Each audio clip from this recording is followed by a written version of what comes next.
Welcome to Women Entrepreneurs Radio with your host, Deborah Bailey. When I started this podcast in 2008, I was on a mission to promote women business owners, creatives, and entrepreneurs.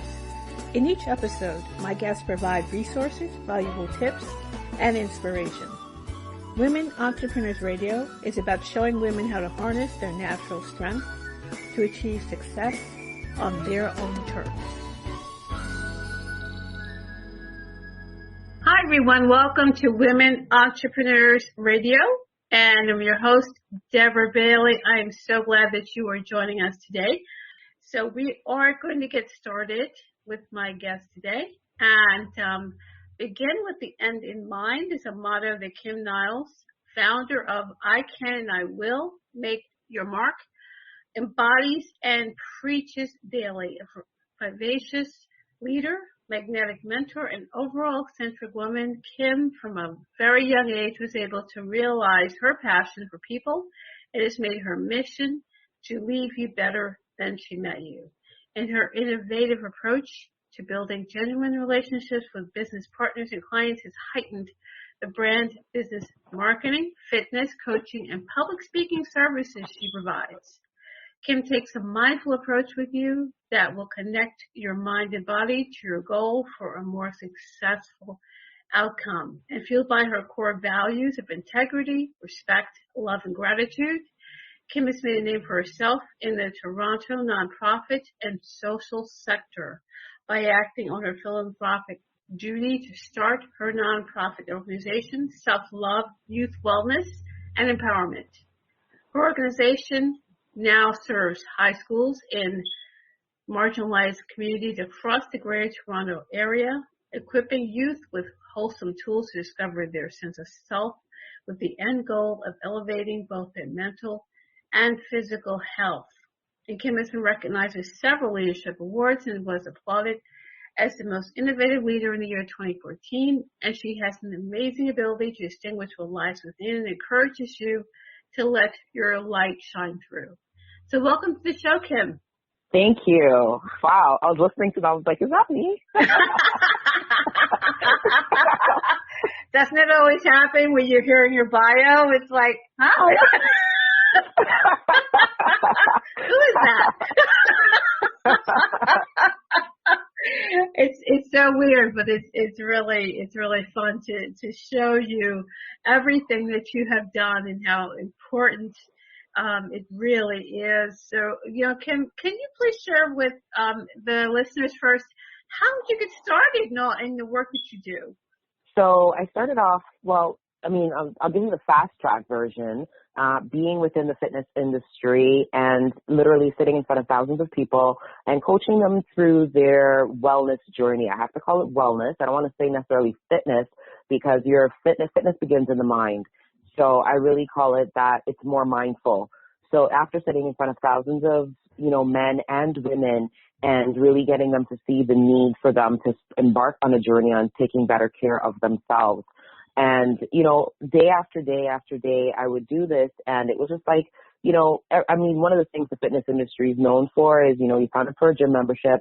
And one of the things that happens is they try to sell you personal training. So I used to be that girl that would, health center director, wanting to sell you personal training after you've bought a membership. And, people at first would see it as, it's more of a cash grab, but really and truly one of the biggest reasons that people don't continue to work out is because they don't know what to do in the gym. So I always saw myself in a position of education and helping people to really learn how to move well so that they move often. So day after day, I would, continue on this journey. And then one day, to be honest with you, I'm going to be very transparent because I want to be able to be relatable to potentially someone out there in building a group personal training program with the company that I was working with. Built it, developed it. It was doing fantastic, profiting really well. And then the program got sold. And for me, it got sold without me even knowing that it got sold. And at that point, it was kind of like a kick in the gut. But it was also a huge wake-up call for me where it was like, you know what? I'm not working on my legacy. I'm actually not really doing anything for my community. All this knowledge, all this education that I have, I'm here chasing a number every day. I'm chasing a quota every day. So that really took me on an introspective journey as to really understanding, why am I doing what I'm doing? Yeah, I'm awesome at, fitness. I know the ins and the outs of the business. I understand, how to coach and develop a client, take them from X to Y by a certain time. And now it's like, okay, how can I make this more meaningful and really attach my legacy to it? So that's where it started for me. And, honestly, it was kind of that I was really, really good at building up businesses and, getting them started, especially within the fitness industry, because I really am very passionate about people moving. I didn't see it as being belligerent or pushy or anything like that, because I was really forcing you to do something that really would impact your whole, your family, the generation that follows you, if you have a stronger holistic life. Mm-hmm. So I started to think, okay, so where do I start? And, I was literally working out one day, and that's how I actually came up with the name I Can and I Will, because, sometimes it's really easy for us to do things for others. And, when you're working for a company in order for you to drive that business, but it was like, you know what, if you're able to do that for them, why aren't you able to do that for you? One of the things I also did identify really early in working with clients is that I was working with a lot of people that were 30 plus. So for me, it was kind of like, you know what, let's begin at a younger age. How am I able to take my education and my experience and impact younger people? So that way, if you start moving at an earlier age, then for now it's going to become a lifestyle and makes for healthier adults. Mm-hmm. So I sat down. I was like, okay, you know what? I want to start a group with young people. And that's how I came up with the name Selflove Youth Wellness and Empowerment. And the reason for that is because everything does begin with self, and self-love is an act of you choosing you first. It's not narcissistic as sometimes where people think it is, but it really does begin with you, because I can't give what I don't have. So came up with the name Self-Love Youth Wellness and Empowerment. And then really, I literally skipped work one day and went in to knock on doors and on other non-profits and say, hey, here's what I've got. Here's what I can do for you. How could I implement a fitness-based program into your facility? There is no cost right now. I just really want to teach the young people what I know and get them moving. Because one of the things I found within the nonprofit sector in Canada was a lot of it was art-based. Well, there are some kids that are not going to respond to art. And there are, it's one element and it is one outlet. But certain things, especially for myself, when I was younger, starting out in fitness, I started out through martial arts, and martial arts helped me to release a lot of anger. And, it's something where we sometimes skip that piece where we have all this energy bottled up inside of us, and it's like, what are we doing with it? So for me, it was more so, giving kids a tool, a physical tool that they can actually use, and they can learn how to move their bodies when they needed to, not necessarily having to go to a gym. So that's kind of my story on how I started a not-for-profit. And from that, it grew from working with other charities and, knocking on doors in schools and being able to take the programs into schools. The program is a 90-minute program, so there is 50 minutes of fitness, 40 minutes of mentorship. The idea behind that is really after you move, you break down, we face adversity together, the walls come down, and we're able to have a decent conversation where we can just be real and be honest, so we can actually get some work done. So that's kind of how that work started in terms of working with youth. And now what I do as a fitness expert is I work with businesses that exactly what I was doing in a big box gym and helping to build their businesses. I do it now for smaller gyms, helping them to really understand their business, how to build community, how to build culture, but also be profitable in doing so as well. Wow. So that is me. I know. Wow, that's terrific. Yes. That was a short version. Yes, I'm sure there was a lot that you had to do and get going and all that stuff that is certainly a part of the entrepreneurship. Yeah, you got to get creative. Right. Absolutely. That's so true. So I think that's really powerful though, to set things up to help youth and start at that point. Before, they get to be adults, and then there's a whole other thing that people have to deal with. So, yes. Yeah. at that point, I think that's great that you start to work with them very early. I think so. What are some of the things that you share with them to help them to really to be empowered? So all of the programs that I do, the values start with self. So there's 4 values that we work through. So there's self-confidence, self-esteem, self-acceptance, and self-discipline. And the idea behind it, if I was looking at you right now, I do this thing where I take your thumb and I put your thumb up and the thumb points at you first.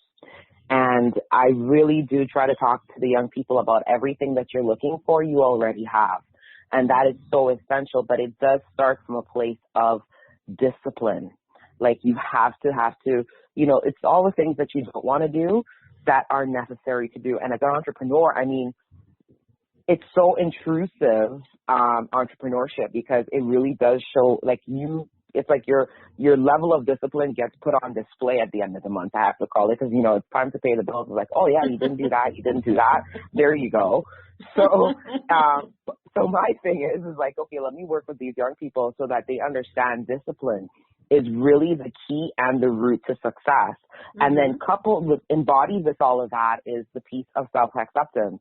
And self-acceptance is essential because a lot of times we spend, especially in time on social media, where so much time is spent looking at other people, it's hard to accept yourself.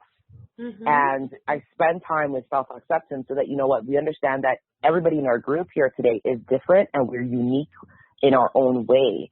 And you have to appreciate your own gifts.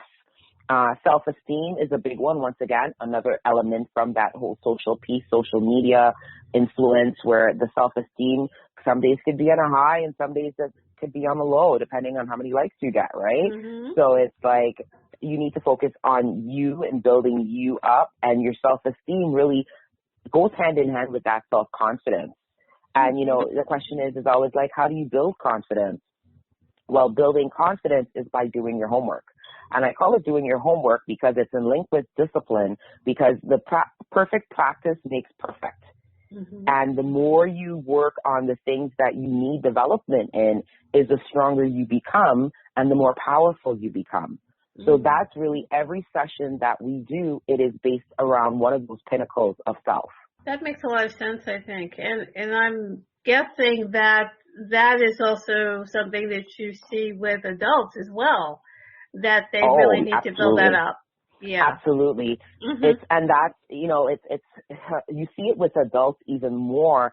And I coach adults as well, especially with kids, because, you'll be telling your kid, you got to do this, you got to do that. And it's kind of like, well, who's holding you accountable? Because you can say, we don't live in the days like, probably when you were growing up or I'm growing up, and, it's like, do as I say. These kids know, they'll tell you, well, you didn't do it. You don't do this. You don't do that, right? They'll look you back in the eye and say, hey, I didn't see you do this. So it's kind of like if parents, with adults, I really do help them with the lead by example approach, just because it's just going to be so much, they're going to show up more authentic in their relationships. And then your ask could be a lot bolder and a lot stronger, just for the mere fact that you are actually practicing what you preach. That makes a lot of sense. Yeah, because a lot of times, of course, we know that doesn't happen. Exactly, right? It's like, do this, do that. But, right. I would want to, yeah, absolutely. Yeah, we know that definitely doesn't happen. I think that there's a lot of talk about mind games, not necessarily mind games, but the mindset, and I guess mind games we play with ourselves, Yeah. How can someone really work with that when they may want to do these things and feel better, be better, but in your mind, you're telling yourself something completely different? And you see that a lot, especially in fitness, because, as I said, fitness begins in the mind. It is really a mindset. That's all it is. It's a mindset, and it's you choosing you. And it's not choosing that emotion that, I don't want to. Everybody gets it. People think sometimes the people that do, work out daily or go for a run or whatever the case is, that they just get up every morning and I'm looking forward to this. Absolutely not. But not at all. But what you do remember and what you do get addicted to is how it makes you feel. And what it does for you, right? You know, one of the things they talk about, one of the things you hear, especially with kids these days, how depression is on a rise, suicide is on a rise. Well, one of the aspects of depression is a lack of energy. And if you think about it with fitness, fitness creates energy, working out, moving. And when I say, I tend to say movement when I talk with youth, just because I don't want it to be that they have to go to a gym to work out. Moving could be going for a 45-minute walk with a friend every night. That's okay. It doesn't have to be a quote unquote a specific type of workout to be considered a workout. Like anything that you're going to do, whether you're going to dance, you're going to put on a yoga video at home and you're going to look at it and you're going to do it, that's a form of movement. So however you're going to move, my thing is just move, because movement creates energy. And we need that. We really need to increase the energy, and we also need to let go of energy that we don't need. That's a great point, I think, because I can remember when I was commuting in New York, and there were times when I would be walking to the subway, and sometimes I would purposely walk several blocks to get to the subway that went to New Jersey, as opposed to taking the New York subway to that train.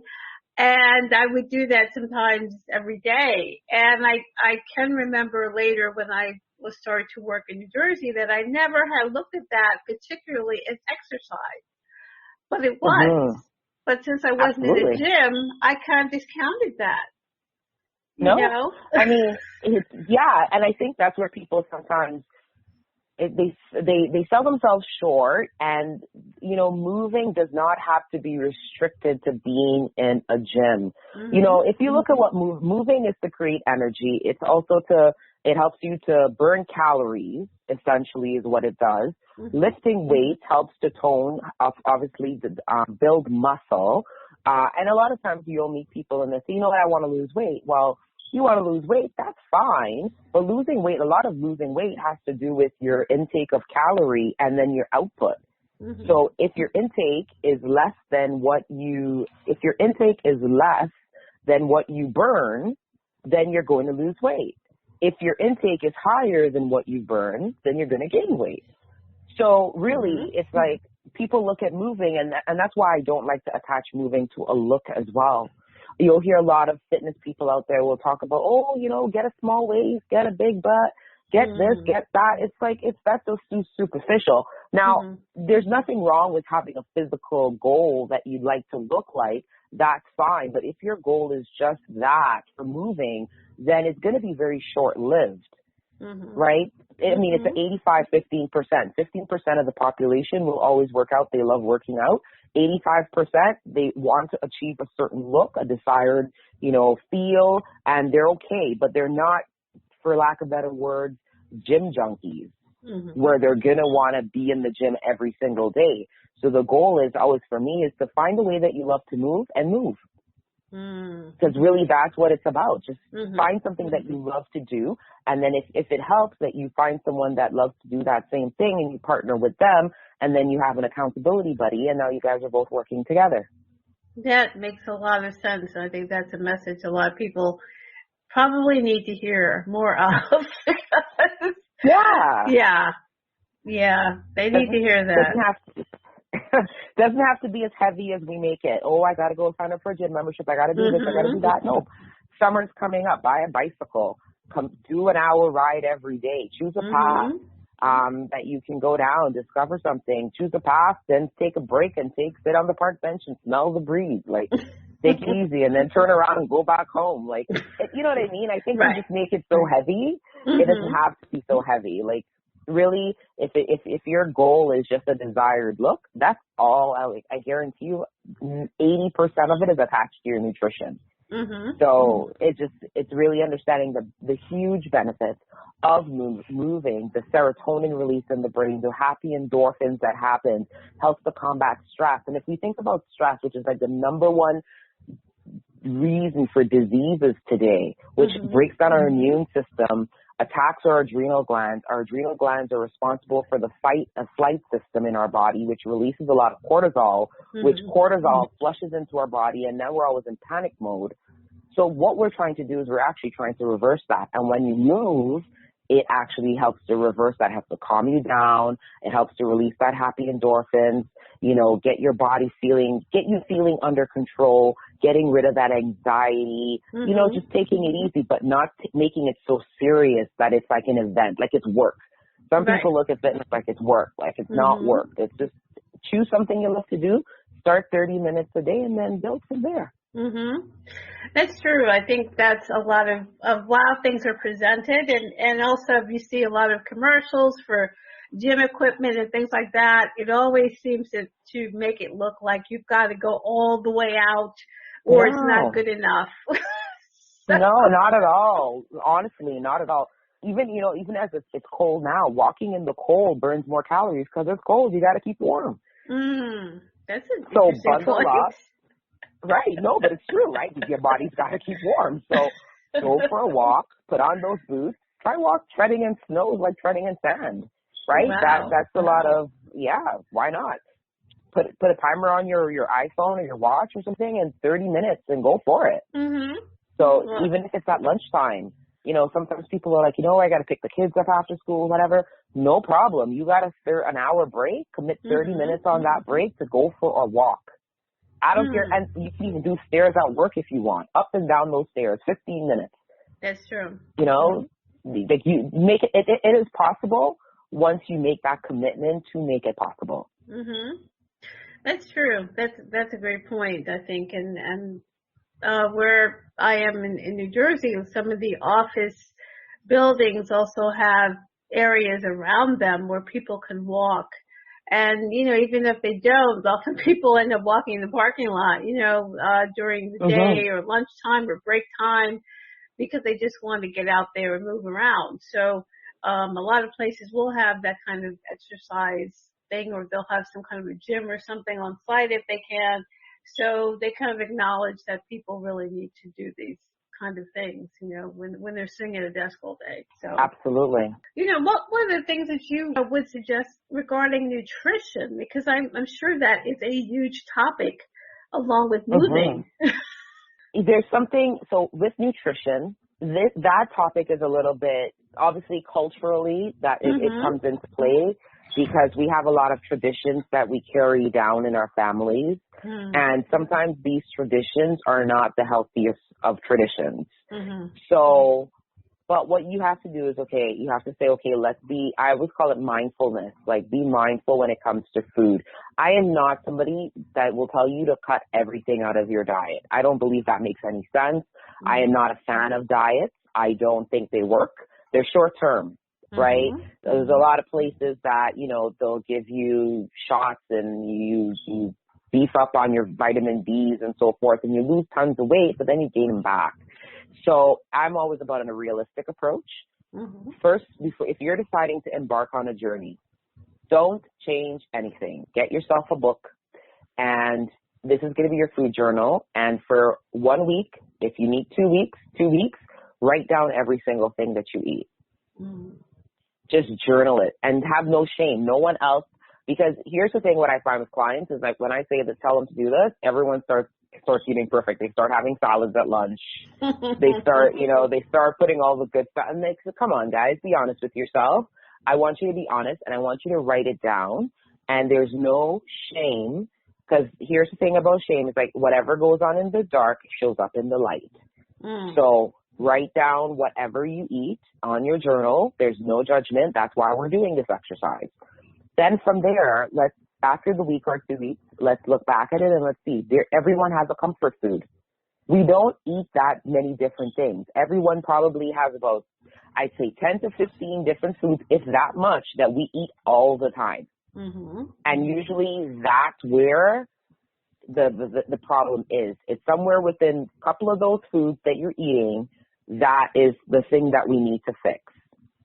So once we identify what is your thing, what is it? Is it your sugar, that you love sugar? Is it the salt, right? Because usually those are kind of the two monsters, if you want to call it, right? One retains a lot of water. One keeps your sugar, insulin, keeping it spiked, which keeps you hungry every hour or so and keeps you calling for more. So it's like, what can we do? And then we begin to replace things. So, for example, you track your all your food for a week or two. And then now we're going to make some slow adjustments. Maybe, and the other big one that I find with a lot of people is sometimes they're under eating. They're under eating, so they'll be eating like 1 meal a day or 2 meals a day, and it's like, no, the goal here is to speed up your metabolism and to keep you to keep your body, burning all the time. So it'd be like, let's introduce breakfast. What does that look like? I don't like breakfast. Okay, let's work on having a smoothie then. So that way on your way to work, as you're reading the paper or you're driving or something, you can have a smoothie. What does a smoothie look like? Let's get something green in the smoothie. Let's, put some fruit. What's some of your favorite fruit that you want to probably add to that smoothie? So once again, I'm not having the conversation of restriction. I'm having the conversation of let's change how we eat. But, let's add some stuff. So, if you like pineapple, let's just say, and you want to add pineapple to your morning shake, in the beginning, I'd say, okay, let's do that. But then we'll start to cycle you off. Right? So that way it's like, I'm not taking you off like cold turkey saying, no, you were eating pineapple 4 times a day. And I'm going to tell you, oh, no, you're not going to have any now. That doesn't work. It needs to be something where it's like, right, gradually, you start to cycle off of it. And you may sometimes need it. There might be, one of the beautiful things about the body is it usually tells you what you need. So sometimes people say, I crave chocolate. Well, there's probably some vitamins or some minerals that you're actually needing that is in that particular item that you're craving. But let's find out what it actually is. And a lot of it is to do with playing with your food. So I would say, rule of thumb, every meal that you have, try to get something green on there. The thing about having green, dark leafy greens, I'm not talking about lettuce. Lettuce does not count. Lettuce is just like having a cup of water. So we want something dark leafy. We want to have things like kale, broccoli, Brussels sprouts, asparagus, like things that would have roughage in it. Now, what this does is it helps to alkalinize the body, really helping you to get what you need for your body to actually be able to, your immune system to be built up, but also to have the right fiber, which helps with also elimination. Sometimes we do a lot of talking about, what should I eat? But we're not talking about, are we releasing what we eat, which is a very, very vital piece. I'll have clients that'll say, I haven't gone to the bathroom in 2 days. That's not normal, right? And then they'll be like, that's normal for me. Well, let's just start with fixing that, because that alone, that blockage right there could be potentially why you have eczema, why you're experiencing so much acne, why X, Y, Z.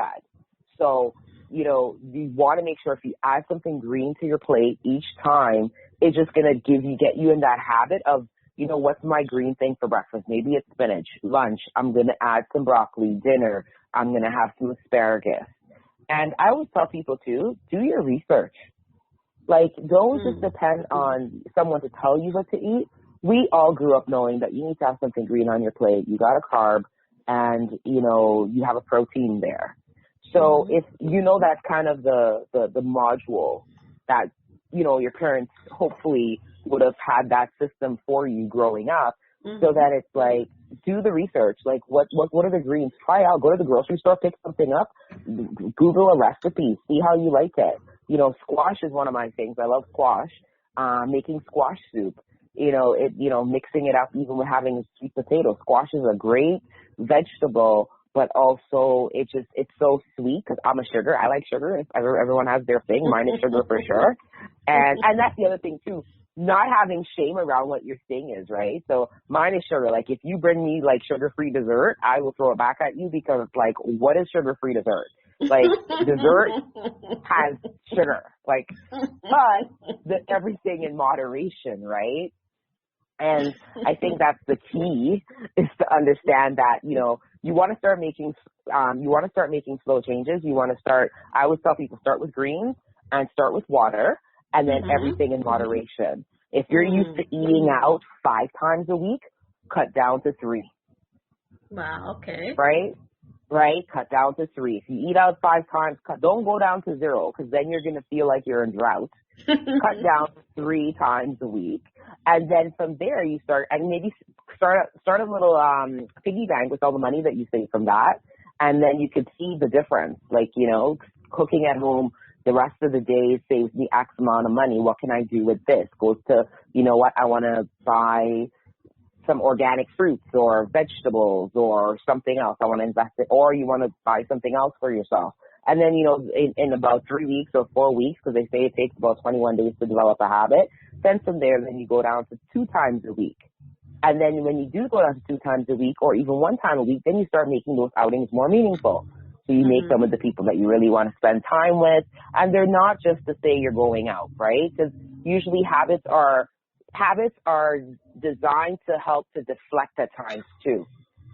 So it just helps to mask something else that's going on at times. So you want to start to pay attention to your habits and why you do what you do. But everything in moderation and taking it really, really slow, but tracking it, write down your changes. So that way you have something to go back to and you're able to look at your progress. Because when you can see that the progress and how far you've come, that's what's going to help motivate you and keep you inspired. Wow. Yes. That's a lot for people to really consider and understand that they can do this and kind of break through what their thinking is that you may not even realize that you have. Yeah. And you know what? It's just I think one of the things too, when people think of fitness, they think they lose humanness. And it's like, you don't have to lose humanness, because food is a social affair. That's when you think of food, it's like, you're not going to invite 5 people over to your house. You guys are all going to sit and read a book and talk and look at each other directly in the eyes, right? Usually you're going to invite someone and you're going to be like, who's bringing the wine? Right. Who's doing this? Like, what do we, right? Food gets people excited, and there's nothing wrong with that. There's nothing wrong with that at all. It's just the choices that you make. You could still do that. You could still order that pizza. But if you're ordering that pizza, let's go for a pizza with spinach on it. Let's add some mushrooms. Let's add some broccoli. Add chicken. Add a feta cheese. Add all the healthy stuff, the stuff that's good for you. It doesn't have to be that you cut it out totally. Just make some better choices when you order. Right. You can use an olive oil base as opposed to a tomato base, which tomato base has more sugar in it. Olive oil is going to be a little more healthier for you, right? So it's small substitutions that gradually get you to where you want to go. Well, that's great, because I think that's the thing that makes a lot of sense for people who realize they don't have to just throw everything away when they're making a choice. Yeah. Absolutely. Exactly. It's just important to find balance, right? Like that's what's gonna keep you. That's what's gonna make you the most successful, is finding a healthy balance, and and also celebrating your wins. Like celebrating your wins and finding people that help you to celebrate your wins. Like you're on this journey, talk about it. Don't be ashamed. One of the things people always, I'll find clients, like if they're a little bit heavier, they're like, oh, I don't want anyone to know. Well, why not? Tell people around you, because then they can support you. Right. They can support your decisions, right? But it's all about finding healthy balance and just being mindful. That's true. That sounds much better. And I think that sometimes the media kind of pushes this idea that you have to just give up everything or else. Yeah. But that is just false marketing, and it's not for longevity. Usually media sells products and sells services.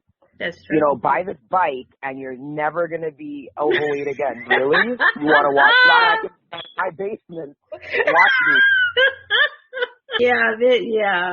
That there was an ad that was on, I guess, around the holidays that people were starting to make fun of online. I'm not going to mention any brand names, but and it was like every ad was this ad. I'm like, who does this? Yeah, like, come on now. Come on. Not to mention who could afford that. Everybody can afford this, but it's like, oh, let me put this big bike here in the window, and I'm just going at it. It's entertaining, but at the same time, the average person's like, come on, already. You can't. Yeah. You feel like that's not accessible, and then of course now it leaves the everyday person feeling like, well, I can't do that, or I can't afford that, so there's no need for me to try to make these other changes in my life. So Mm-hmm. Yeah. Yeah. So it's important what you're saying. It's extremely important for people to realize that that is more of an extreme in its marketing, and it doesn't really have to be that way. Thank Yeah, goodness. absolutely. But could you please share where everybody can find you? So you can find me online, Kym Niles, on my website, kymniles.com. So that's KYMNILES.com. You can find on that handle on Instagram and on Twitter as well. And then on Facebook, I'm still under I Can and I Will. You can find me there. Yes, what you're sharing makes a lot of sense, and it makes health and fitness really accessible to really everyday people who may feel that that's something that they are being made to feel that that's something they can't do for themselves. Absolutely. Yeah. And I think it's just important. Like, wellness is for everybody. Like, everybody deserves to feel well. Mm-hmm. And I think that's the piece sometimes that we get lost in the trends and the fads, and, you know, we do the things for the wrong reasons. And it's just like, this is, you know, we live in a day where we talk so heavily on mental health, and mental health, a huge component of it has to do with obviously self-identity, self-projection. And, you know, if we start doing our part, not everything, obviously we can't control everything that we take in, especially from that visual aspect, but let's at least do our part, and let's at least become mindful of what we are doing for ourselves daily. You know, as far as social media, which sometimes is like the worst place that you can be in terms of being healthy, I think sometimes, but I'm seeing more conversations about mental health on there, and, you know, as I'm saying, sometimes that may not be the best place for you to spend a lot of time if you're feeling challenged by that. But I think it's taken a long time for people to really even voice that, and then to see how it all is connected. And from what you're saying, it sounds very much like all of these things are connected, and people need to really open up to that. Definitely. Yeah. And I mean, stress management is so key, and chronic stress has become so normal, and that's what is so scary. Yes. And, you know, if we think of the medical industry, I would say that they need to do a better job at letting people know that. Because, you know, a lot of diseases we succumb to them because of stress.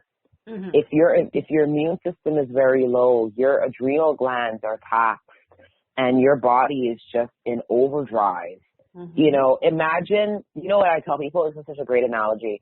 Imagine being here we have Wonderland. So it's like a fantasy land kind of island kind of thing. And you're on top of that roller coaster.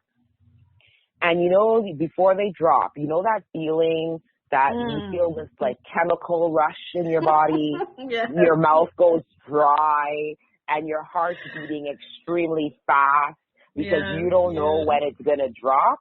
Imagine that's how most people walk around every day. Wow.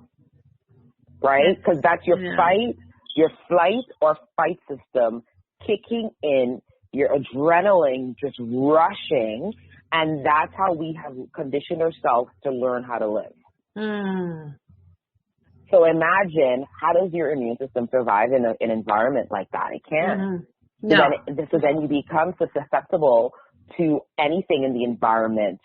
And then, you know, and then the food we're eating is also not as, what's the right word, potent as it used to be. And so then we're not getting the minerals and all of the vitamins that we need from it. So then you've got this adrenaline that's continuously going.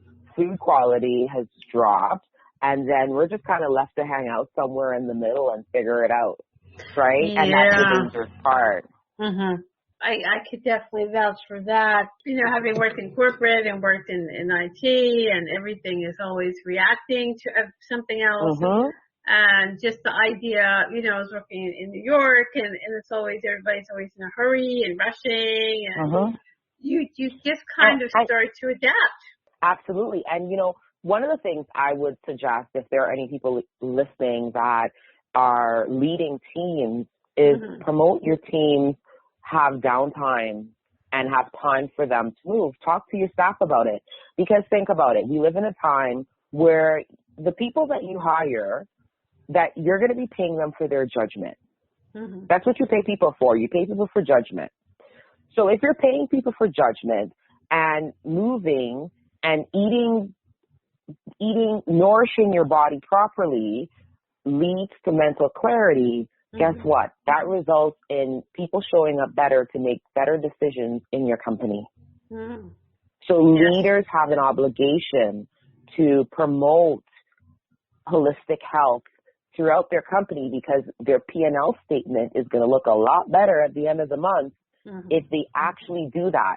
It's a bit overrated to me, and this is one of the things I try to do when I manage teams, is like, people will say, you know what, I'm going to stay extra, Kym, I'm going to work 18 hours. Well, working 18 hours makes you're not going to show up for me properly tomorrow. Right. So working 18-hour days does not reap me benefits in the long run. All it reaps is burnout and you just showing up in autopilot. So any leaders out there, if you're listening to this, think about that. You pay people for judgment. You pay people to grow your business, to help make proper decisions in your business. Moving, fitness, nutrition, all helps with mental clarity, which will help to make better decisions in your business. That's true. Yeah. That's what I could definitely agree with that. And I think also with entrepreneurship, particularly women entrepreneurs who may be really trying to juggle a bunch of things at one time, often they're not taking care of themselves. They're taking care of everyone else and trying to start something or run something. Yeah. And it's not healthy. Not at all. Not at all.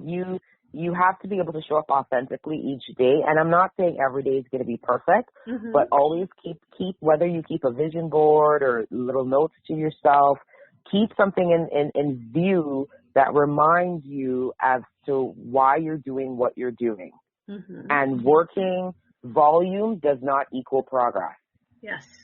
Right? Volume does not equal progress. And sometimes as leaders, we get in this motion that volume, the more I do, and it's the same thing for working out. I'll tell you one thing. People think, oh, you got to work out 7 days a week. No, your body needs recovery. So in order for you to be successful, some people gain weight because they lack sleep.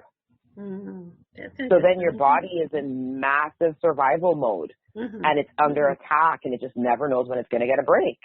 So it's like your body needs recovery. Your mind needs recovery. So volume does not equal progress. Like, make sure you're planning your days properly. That discipline piece is so important because, what gets planned gets done. And that also goes for your downtime too. It's definitely important to note because a lot of people don't know what the downtime part is. Yeah, the downtime's really important. You got to reboot. Yes. Maybe that's something that'll connect with a lot of people who listen. Your computer has to be rebooted sometimes, and so do you. So, if they don't listen to anything else, maybe they'll listen to that. It's just understand that part. Because that is so true. You really need that time, So Kym, this has been a wonderful conversation. I'm really learning a lot, and I'm sure everyone else is as well. How they can do better and feel better and really achieve that balance. So, is there anything else, any final thoughts you'd like to share with us?